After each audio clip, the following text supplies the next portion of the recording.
Hello and welcome to the Mossad Files, a video special. I'm Dan Raviv. You can catch our Mossad Files audio podcast on all the major podcast platforms every week, but today we'll have a video special. You may know that I was a CBS News correspondent for many years, including in the Middle East, and I'm the co-author of books with Yossi Melman about Israeli intelligence, security, and diplomacy. But today, our interview guest is Michael Koplow. He's the Chief Policy Officer for Israel Policy Forum, based in Washington, D.C. Uh, I want to get to a subject right off the bat, and along the way we'll find out more about IPF and where it stands. But one of the burning issues we've been talking about on this podcast every week for months now is whether the priority for Israel should be freeing the hostages, 58 still held, not all alive, of course, or defeat Hamas, so never again could Hamas do what it did on October 7th. If it's a choice between black and white, where do you stand? So first, thanks for that. And to answer your question, if it's a choice between these two options, I feel very strongly that Israel should be focusing on freeing the hostages. And I say that for a few reasons. First of all, I think that like any government, Israel has an obligation to its citizens. And of course, that includes all citizens of Israel from being attacked. But in this case, you have Israelis who are being held hostage by a brutal terrorist organization. And some of them, somewhere between 20 and 23, based on reports, are still alive. And I think that Israel really has an obligation to do everything it can to get them out while they are still alive. Second, we are now 20 months into this war. And what made sense in the beginning doesn't necessarily make sense today. And the fact of the matter is that Hamas has been severely degraded. I don't know of any security expert who thinks that they still present the same security threat today that they did in October. And that changes the calculus. And so, even if you felt in the first couple of months of the war, and I felt this way, that while the hostages were important, Hamas simply could not be left in place. We're now facing, I think, a very different Hamas and a different security situation. And that means that, for me at least, the priority has shifted definitively toward getting the hostages out. Okay, but is it a black and white choice, in fact? In other words, is it only a ceasefire for now, putting aside the military goals that Prime Minister Netanyahu has been talking about? Does that appear to be the only way to win freedom for all the hostages? The numbers are pretty stark. 148 living hostages have come home through negotiations or Hamas quote unquote goodwill gestures, and 8 hostages have been rescued by the IDF. So we have really a mountain of evidence that the only way to get living hostages back is through some sort of negotiation. Or not the case. It's obviously not pleasant or advisable to have to negotiate with a group like Hamas, but that is sadly the only way to get living hostages back with any sort of certainty. And it's a terrible choice that Israel faces. I think that part of the difficulty in this discussion is that it's often portrayed as if one path or the other path is a no-brainer. And in this case, Israel, if it negotiates with Hamas for hostages, basically paying a terrible price. It's paying a terrible price in terms of legitimating Hamas. It's paying a terrible price in terms of the Palestinian prisoners, including serious terrorists with blood on their hands that have to be released. It's paying a serious price in terms of the moral hazard it creates going forward and the prospects that in the future, Hamas or somebody else will try to kidnap Israelis in order to trade them for a high price. It's a huge cost, and nobody should underestimate that. But you have living to get out, and I think that there really isn't much choice.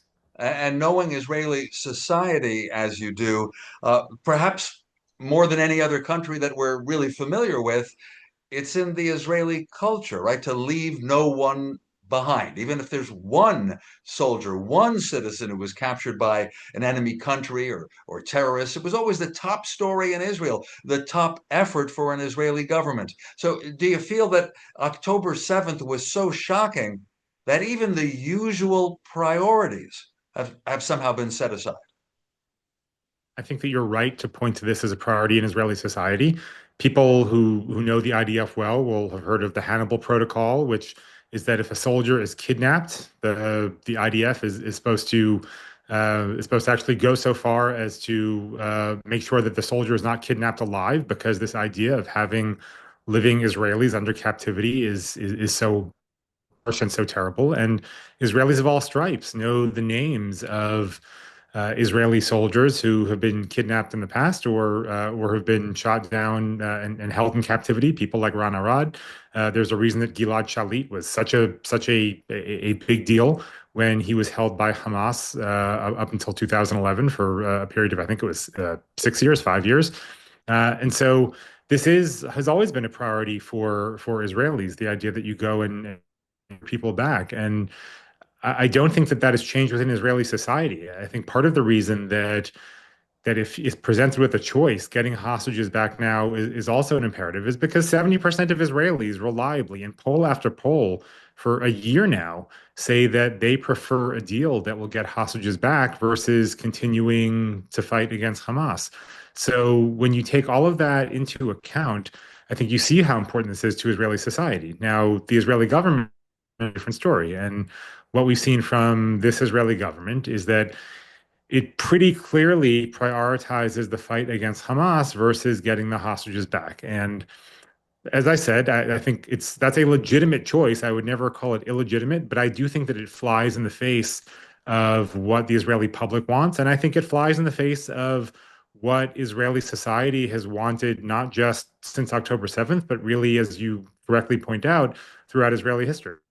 Well, Michael, correct me if I'm wrong, but usually when I read your articles and others that are put out by your organization, IPF, Israel Policy Forum, in recent years, certainly, it's included a lot of criticism of Prime Minister Netanyahu. Even before October 7th, in that very year, 2023, he and his cabinet led apparently by the right-wing so-called extremists who want to keep the West Bank forever and now say they want to settle the Gaza Strip. They were trying the so-called judicial overhaul. Right, they wanted to change the court system. I would say weaken the courts. So, coalition politics are a huge part of fateful decisions, however unpopular they might be.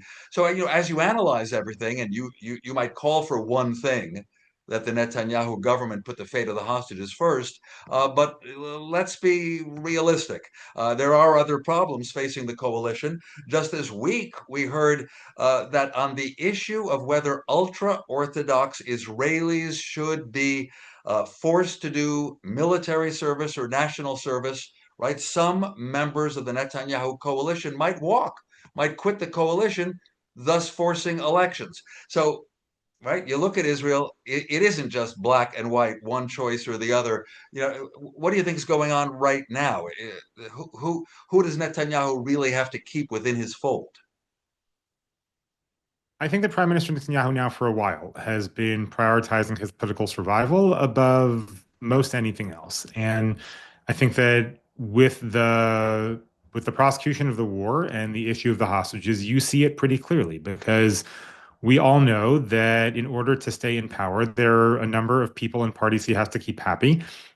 One of those sets of people and parties are Itamar Ben-Gvir and Bezalel Smotrich, and they, more than anybody else, have been clear that they are not willing to abide any long-standing deal or ceasefire that ends the war and leaves Hamas in place. And I think that Prime Minister Netanyahu is going to do whatever he can do to keep his coalition together and to stave off elections that have to happen in fall of 2026, and he certainly does not want them sooner. You note that just this week there is more churn within the and that's over an issue that perhaps is even more one-sided in terms of Israeli public opinion, which is the issue of the haredim serving in the IDF. And of course, in the wake of October 7th, that's even a bigger deal given the burden on the IDF and the combat deaths. And the fact that the haredim do not serve is probably the issue that unites more Israelis together in terms of what they want to see than any other issue. And yet, on this, what we've consistently seen is that Prime Minister Netanyahu has not been willing to make the haredim serve in the IDF. And they're now threatening to leave the government because there is no explicit draft exemption bill. Prime Minister Netanyahu has about a week now to figure out how to keep them happy until a bill is introduced to the Knesset to dissolve the Knesset and go to elections. And while I'm always loath to offer predictions because I can look stupid in a day or two, I'm pretty confident to spend the next week doing everything he can to try and keep the haredim in his coalition, and that by definition will mean going against what about 80% of Israelis want to see, which is the haredim serve. And I think we see this on issue after issue. Prime Minister Netanyahu is willing to do whatever he needs to do to stay where he is, irrespective of what public opinion is. I don't know that that makes him particularly extraordinary. I think many politicians are like that.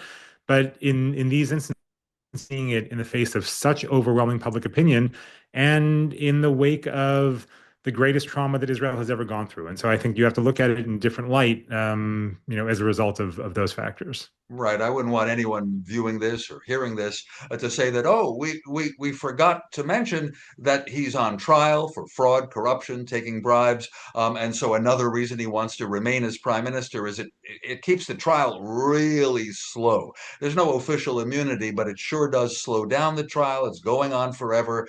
It's not, of course, the top of the news. But how about this? I'm wondering how you reacted over the past, it's almost a year now where Israel militarily has had a succession of victories. Is there any other way really to put it? Right? They had a direct clash with Iran, such as never occurred before, so that Iran even launched the much feared long range ballistic missiles, as well as cruise missiles and drones, at Israel last April. And again, it was in September, I believe. And in both cases, right, Israel had friends, the United States and other countries, even without admitting it, Jordan, maybe other Arabs, helped shoot down almost all those Iranian missiles and drones. And then when it happened later in the year, Israel responded for the first time openly, its Air Force hitting targets in Iran and apparently knocking out part of Iran's air defense system. Meanwhile, right, the exploding beepers and walkie-talkies, the damage done to Hezbollah, its leader, Sheikh Nasrallah, assassinated, hit by Israel's Air Force in Beirut.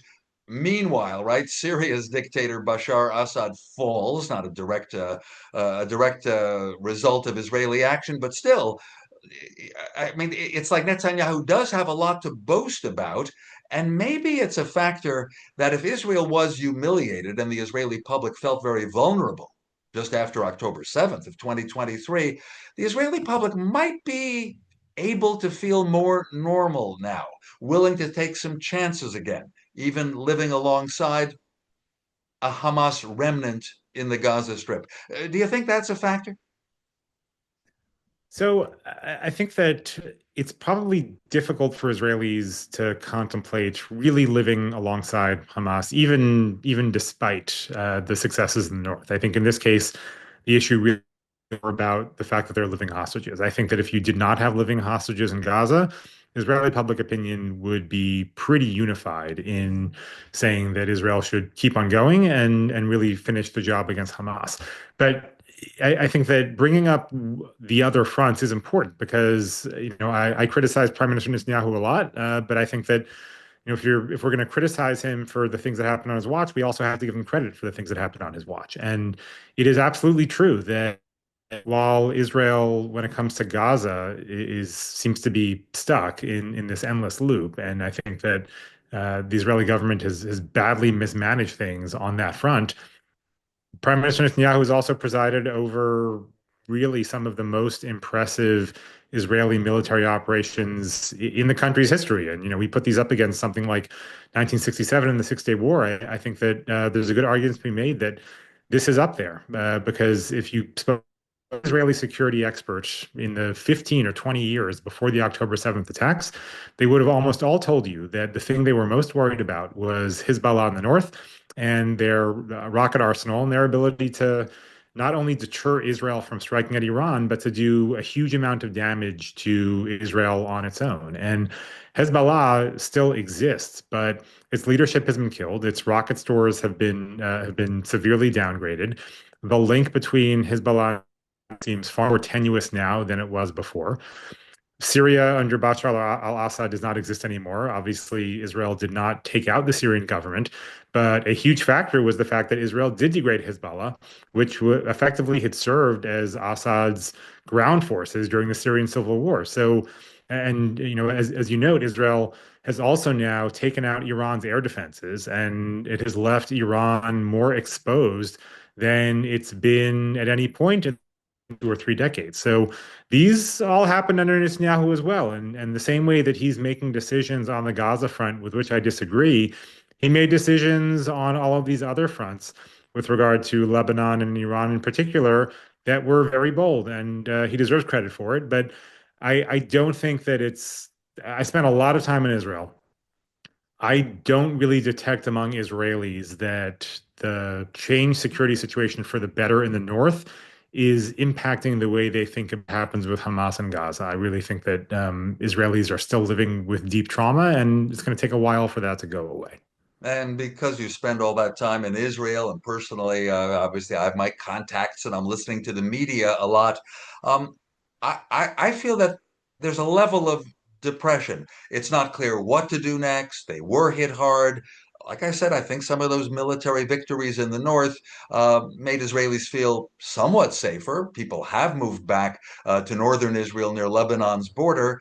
But would you agree? Maybe it's largely the Netanyahu factor. Well, as you've said, you're a critic of his, and he's been prime minister for nearly 18 years, if you add it all up. And so, you know the British expression, maybe he's past his sell-by date, that so many Israelis are tired of him, and they love an election so they can choose, right? They can make the way the Israeli elections work, for viewers and listeners who don't know, is you choose one party and then there's proportional representation based on the parties that were chosen. And so even on election day, whenever it comes, Michael, it may not be totally clear whether Netanyahu continues as prime minister. But do you sense, we sort of had it with him, even if you're a so-called right winger in Israel? Yeah, there's no question. And I think that this predates October 7th. Let's remember that the 9 months before the October 7th attacks were dominating the judicial overhaul that the government had proposed. And the judicial overhaul came into being 6 days into the government's term. So it was really the first thing they did out of the gate. And it was very unpopular. People will remember that you had months and months of Israelis going out to the streets every single Saturday night without fail, hundreds of thousands of Israelis across the country protesting against the government. And really, since March of 2023, the government has been underwater in the polls. Had you at any point since March of 2023, this coalition, which at the moment controls 68 seats, would not have been able to get a majority of 61. So I think that there was discontent and perhaps even fatigue with Netanyahu. Let's also remember that with the exception of the 18-month period of the Bennett-Lapid government, he's been prime minister since 2009. So I think that there's certainly fatigue with how long he's been there. There was discontent over the policies of his government. And then since 7th, it's a whole range of issues, from the fact that people are not happy with the way the war has been prosecuted, to the fact that Netanyahu has gone out of his way to avoid accountability in terms of a state commission of inquiry, to the fact that people just don't like a lot of the other parties that he sits with. He sits in coalition with the haredim, and as we've already discussed, they are not popular, and their signature issue is not popular. So there's all sorts of he's not popular in any way, shape, or form. Now, I think it's important to note that that doesn't mean he won't hang on.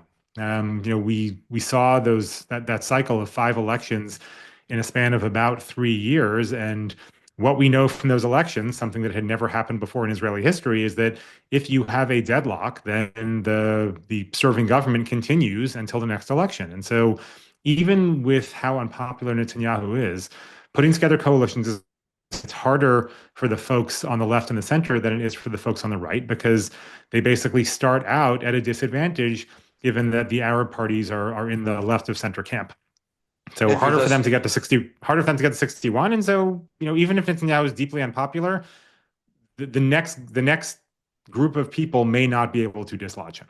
Yeah, and when it comes to coalition building, he certainly has a lot of experience, so he might win that little struggle. As for when the election is, again, it has to be called by October or November of next year. Yet many people are telling me that there's so many possibilities of something that might go wrong with a few members, departing the coalition, or that Bibi Netanyahu may say, this is a pretty good time. Maybe he'll see something this fall. So where are you at? Are you sort of predicting November of this year, perhaps? So, in the next 6 or 7 days, he varies his government, given the issue with the haredim, with the ultra-Orthodox parties, and they seem to be serious this time in terms of their threat to leave the government. And if they leave, then there are going to be elections. The other thing he has to watch out for are Smotrich and Ben-Gvir, who, if they leave, it would be over something related to Gaza and stopping the war.